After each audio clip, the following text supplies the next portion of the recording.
Shalom, we have got such a beautiful day here, and I've got such good news for you. Listen to this fantastic verse from this week's Parasha.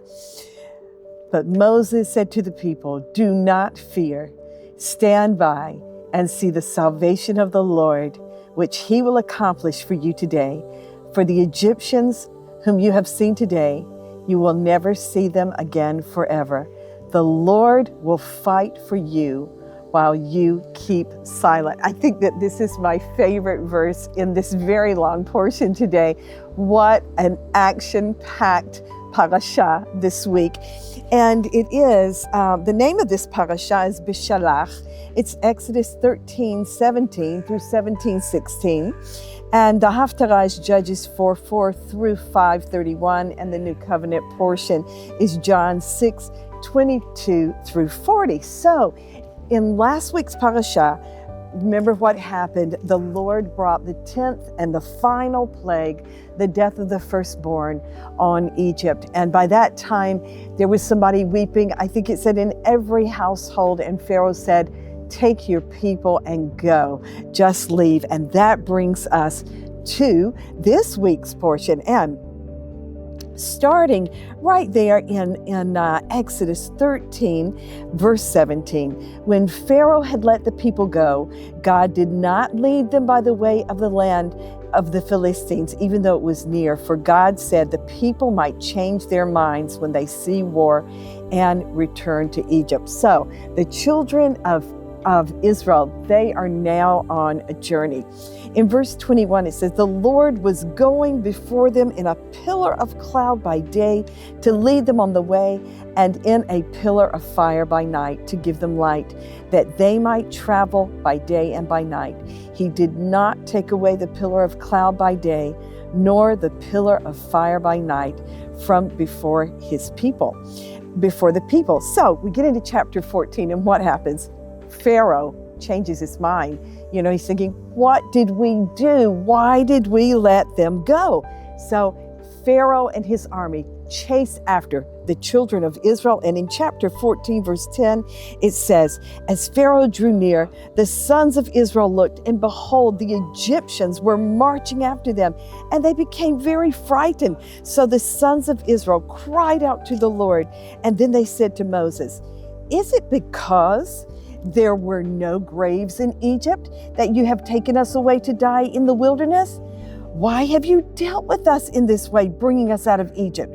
Is this not the word that we spoke to you in Egypt, saying, leave us alone that we may serve the Egyptians?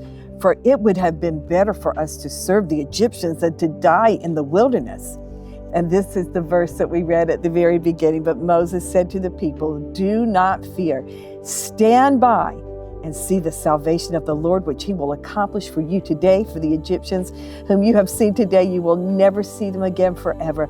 The Lord will fight for you while you keep silent.'" And that verb where it says stand and see, it uses the word hitiatzvu, which that can be like an army term, lehitiatsev, to show up and to stand there and to be silent and to watch for what God will do.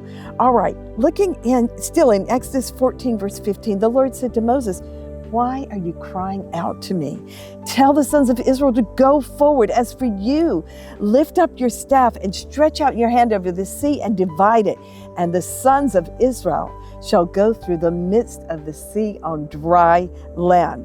So we go on down, verse 19, the angel of God who had been going before the camp of Israel moved and went behind them, and the pillar of cloud moved from before them and stood behind them.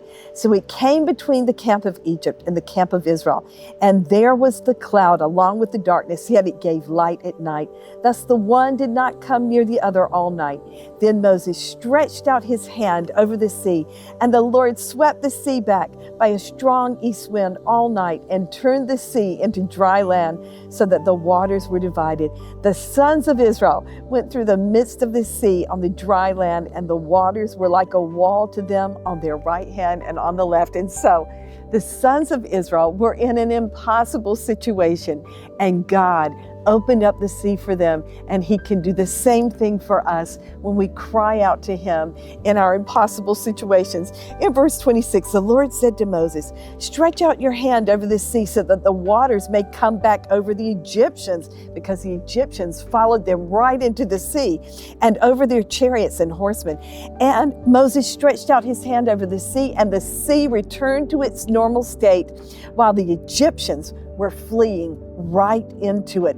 And then the Lord overthrew the Egyptians in the midst of the sea. The waters returned and covered the chariots and the horsemen, even Pharaoh's entire army that had gone into the sea after them. Not even one of them remained, but the sons of Israel walked on dry land through the midst of the sea, and the waters were like a wall to them on their right hand and on their left. Thus the Lord saved Israel that day from the hand of the Egyptians. And Israel saw the Egyptians dead on the seashore. When Israel saw the great power which the Lord had used against the Egyptians, the people feared the Lord, and they believed in the Lord and in his servant Moses. So we get to chapter 15, and that's when we get this incredible song. And how many songs do we sing today that actually came out of these verses? It starts like this: Moses and the sons of Israel sang this song to the Lord and said, "I will sing to the Lord, for he is highly exalted. The horse and its rider he has hurled into the sea. The Lord is my strength and my song, and he has become my salvation. This is my God, and I will praise him, my father's God, and I will extol him. The Lord is a warrior. The Lord is his name." And still in chapter 15, we get to this famous little song, this verse. "Who is like you among the gods, O Lord? Who is like you? Majestic in holiness, awesome in praises, working wonders. Mi kamocha be'elim Adonai. Mi kamocha ne'edar b'kodesh, noah tehilot usefele." And then in verse 13, "In your loving kindness you have led the people whom you redeemed. In your strength you have guided them to your holy habitation." And of course, then we see Moses and the women join in singing and dancing. And in verse 22, Moses led Israel from the Red Sea, and they went out into the wilderness of Shur. They went 3 days in the wilderness and found no water. So at this point, I would say that so much of the rest of this parasha is all about grumbling and complaining. Now, in English, I love the word grumble. I think it exactly describes what they were doing. The Hebrew root is really more the word complaining, but you can see they were truly grumbling. That word is perfect. So they get there, and in verse 23, when they came to Marah, they could not drink the waters of Marah, for they were bitter. Therefore it was named Marah. So the people grumbled at Moses, saying, "What shall we drink?" And then he cried out to the Lord, and the Lord showed him a tree, and he threw it into the waters, and the waters became sweet. Now this is where we get another one of God's names right here. There he made for them a statute and regulation, and there he tested them, and he said, "If you will give earnest heed to the voice of the Lord your God, and do what is right in his sight, and give ear to his commandments, and keep all his statutes, I will put none of the diseases on you which I have put on the Egyptians, for I, the Lord, am your healer." He says, "Ani Adonai Rofecha." That is one of his names. He is our doctor. He is our healer. Keeping on, in chapter 16, what happens? They're kind of like lacking food, and once again grumbling now. First they were grumbling there was no water, even though they had seen these incredible deeds of the Lord. All those makot, all those plagues he put on Egypt, and walking through the sea on dry ground while God had covered up the Egyptian army.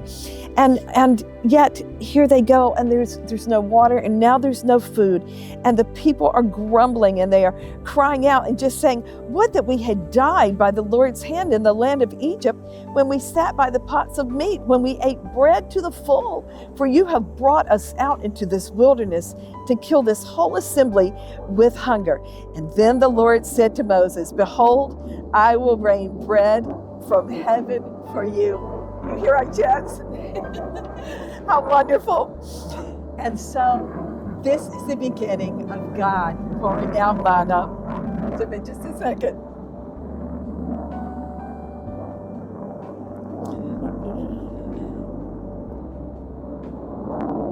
coming back into chapter 16. Then they set out for Elim. Okay, in the last, when they got to Moab, there was no water, but now they're grumbling because of hunger.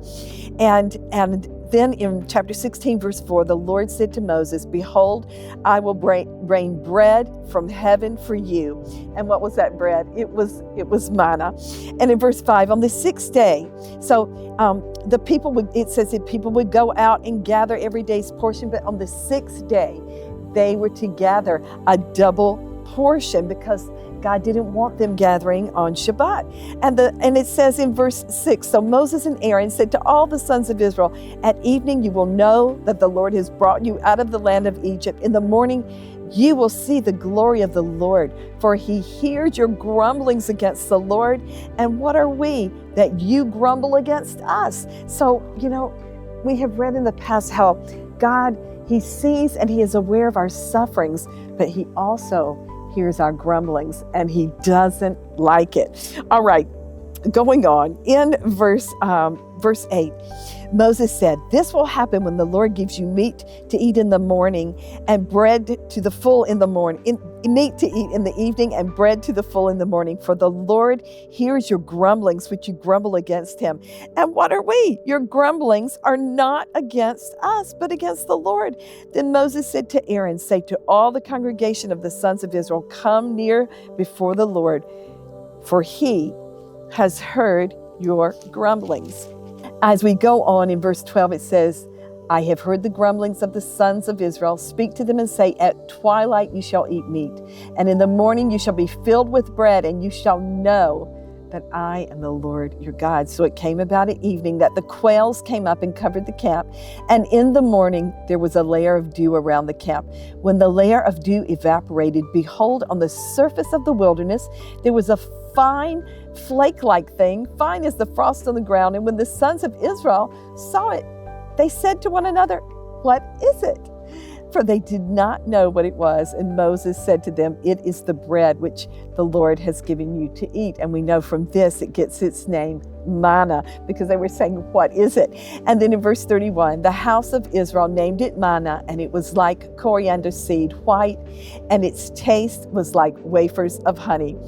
In chapter 17, once again, they get, now they're moving on, they're camping at Rephidim, and there was no water for the people to drink. And once again, the people are grumbling and complaining. And oh my goodness, Moses is so much a hero for me, how he stayed with his people and he continued to lead them in spite of everybody seeing the wonderful things that God had done. But every time they get to another trial, they start grumbling once again, and Moses stayed with them and he guided them like a shepherd. We go on in chapter 17 and get down to verse 8. Then Amalek came and fought against Israel at Rephidim. So Moses said to Joshua, "Choose men for us and go out, fight against Amalek. Tomorrow I will station myself on the top of the hill with the staff of God in my hand." Joshua did as Moses told him and fought against Amalek. And Moses, Aaron, and Hur went to the top of the hill. So it came about when Moses held his hands up that Israel prevailed. And when he let his hands down, Amalek prevailed. But Moses' hands were heavy. And then they took a stone and put it under him, and he sat on it. And Aaron and Hur supported his hands, one on one side and one on the other. And thus his hands were steady until the sun set. So Joshua overwhelmed Amalek and his people with the edge of the sword. We see it was a spiritual battle, and it was won by prayer, by the intercession of Moses with his hands up. And then in verse 14, the Lord said to Moses, "Write this in the book as a memorial and recite it to Joshua, that I will utterly blot out the memory of Amalek from under heaven." Moses built an altar and named it, "The Lord is my banner." Adonai Nisi. This is another name of God that we get now. And he said, "The Lord has sworn, the Lord will have war against Amalek from generation to generation." So as you go through this day and through this week even, just keep that verse in your mind. Stand still and see the salvation of the Lord. Those times when we don't know what to do, we cry out to him. We say, "Lord, I don't know what to do, but my eyes are on you. Be still and watch what God will do. Bless you. Have a wonderful day. Shalom.